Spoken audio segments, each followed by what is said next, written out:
And welcome back again sa aking channel. Ayan, so wala tayong energy ngayon. Ayan guys, gusto ko lang i-share tong naranasan ko guys. Siguro may 1 week na guys, nung maimbitahan ako dito sa content monetization beta.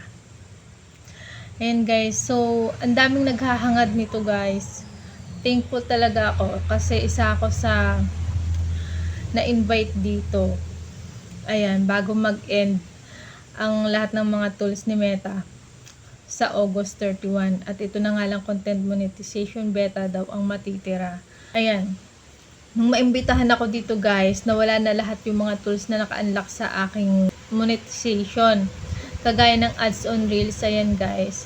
In-stream ads. Ito guys, so yan yung mga naka-unlock na yan. Mga nawala yan nung nag-set up ako ng content monetization beta na yun, yung bagong update ni Facebook. Nawala itong mga tools ko na naka-unlock pa. So, 'di ba, na-paste na siya sa isang application, nandoon na siya lahat. Na-unlock, isa lang naman yung nag-invite sa akin pero lahat na-unlock ko, diba? Wow! So, ito na nga guys. Umpisa na natin. Let's start. So, una guys, syempre talagang kailangan original video ang ating i-upload dito. Ayan, wag tayong kukuha sa ibang platform kagaya ng TikTok. Ayan, kukuha tayo ng video tapos i-upload natin dito sa ating Facebook.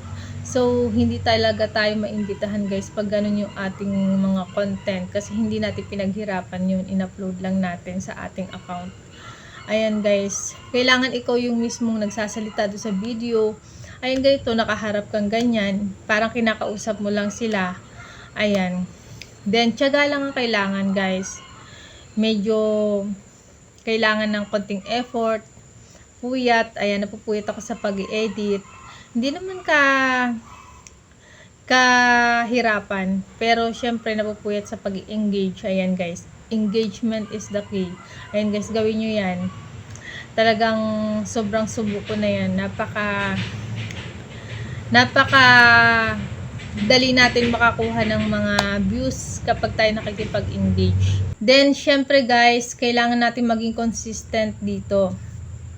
Kailangan natin maging consistent sa pag-upload. Ayan guys. So, dyan ako nag-focus sa pag-upload ng Reels video. Ayan. Minsan 3 beses ako mag-upload sa isang araw. Tapos text, photos.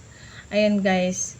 Sa long form video kasi, dadalwa lang yung video ko na aking nagawa. So, hindi ko alam kung bakit naimbitahan ako dadalwa pa lang yung video ko. Pero talagang salamat kasi isa ako sa milyon-milyon taong naghahangad nito guys na maimbitahan dito. Ayan.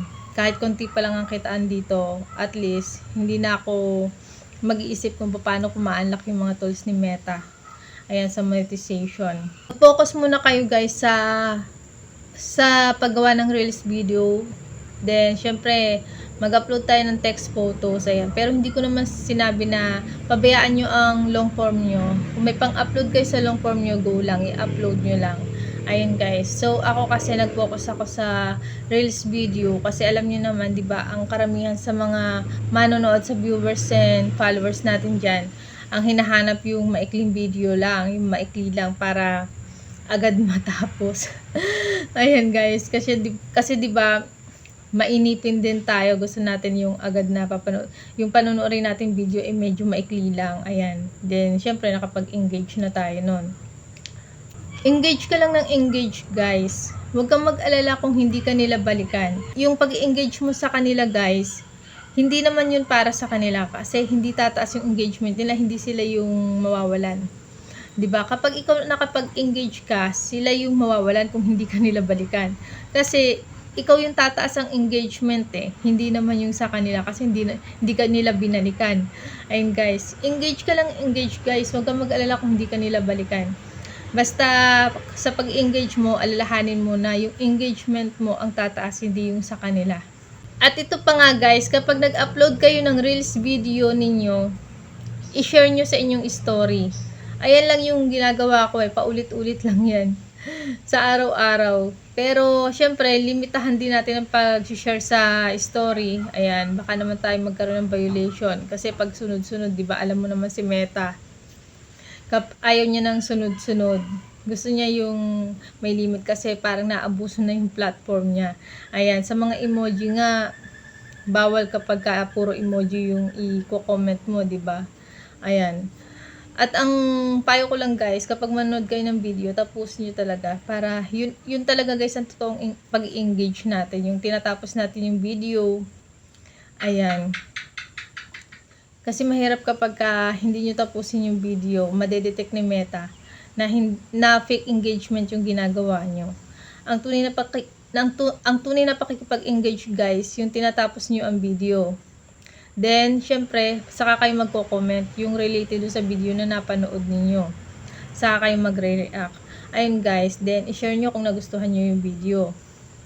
Ayun guys, yung totoong engagement. Hindi yung panonoorin nyo lang sa una, sa kalahati, ganyan. Tapos ibaback nyo na, ilalike nyo na magko-comment kayo. Tapos, hindi naman related sa video yung i-comment nyo. Ayun guys. So, pagka ganun guys, madedetect tayo ni Meta kasi fake engagement yun guys, yung ganong gawain. So, itigil nyo na yan. So, eto na nga guys, kung minsan hindi maiwasan na mga busy tayo, ayan guys, meron din naman tayong mga trabaho.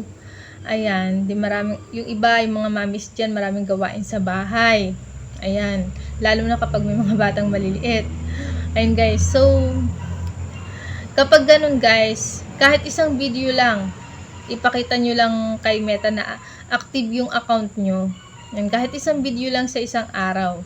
Tapos, syempre, hindi naman mahirap mag-upload ng text at photos, di ba? Madali lang naman yun. So, gawin nyo yun, guys, para maimbitahan talaga tayo dito, lahat dito. Gusto ko talaga na lahat tayo maimbitahan dito sa content monetization beta kasi ang dami naghahangad talaga guys na kumita dito sa Facebook. Huwag nyo kalilimutan talaga yung account nyo guys na kahit isang video lang, ayan, photos and text, hindi na masama yan guys. Kahit hindi kayo makatatlong upload maghapon or 4 na upload, ayan, basta hindi nyo pinababayaan yung account nyo, mapapansin at mapapansin kayo dyan ni Meta. So, go lang. Laban lang tayo guys dito sa mundo ni Facebook. Talagang mahirap, pero kailangan natin gawin. Kasi ito yung ginusto natin eh. Gusto natin pasukin ang mundo ni Meta. Yan, ni Facebook. Kaya, go lang tayo ng go. Balang araw makakamit din natin yung inaasam-asam natin, di ba? Masusungkit din natin yung kaisa-isang tala. Ayan guys. At ito na nga guys, yung pinakang last na ginawa ko is nagsubmit ako ng interest form sa content monetization beta. Para syempre alam naman ni Facebook na interesado tayo na maimbitahan niya, di ba? Sa kanyang tools na bagong update ngayon. Yun nga, yung content monetization beta. Ayan.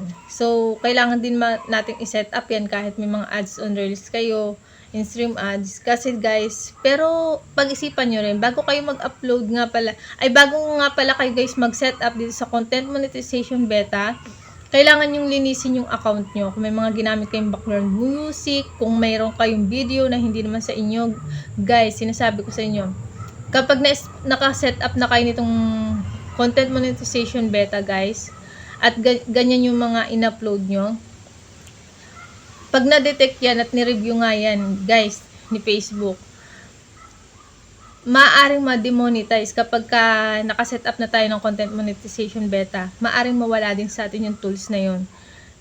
Maaaring magka-restricted tayo, violation. Kaya guys, bago kayo mag-set up, pag-isipan nyo muna. Linisin nyo muna yung account ninyo. Kailangan wala kayong mga background music doon. Sa Reels video nyo, yung mga static na, yung sinasabi, yung pag-post ng mga picture na ginagawa nating video, bawal yun guys. Kaya kung meron kayo nun, alisin nyo na. Kung meron kayong mga video na hindi sa inyo, alisin nyo na rin guys. Kasi baka magkaroon lang yan ng restriction, violation. Kapag nag-set up na kayo ng content monetization beta, masasayang lang yung effort natin guys. Kaya, ayan, yun lang yung payo ko sa inyo guys. And sa hindi pa guys alam kung paano mag-submit ng form ng interest dito kay Content Monetization Beta, comment lang kayo guys sa baba kasi masyadong mahaba yung ating video. Tatapusin ko na muna. Yan lang muna yung aking i-share sa inyo. Ayan. Then sana makatulong sa inyo guys. Then sana lahat kayo ma-monetize na din dito sa Facebook. Okay guys, kung may katanungan ka sa video ito guys, i-comment mo lang yan dyan sa baba at sasagutin ko yan sa comment section. Okay guys, then kita-kits na lang ulit tayo sa sunod kong video. Salamat sa panonood. Thank you. Bye.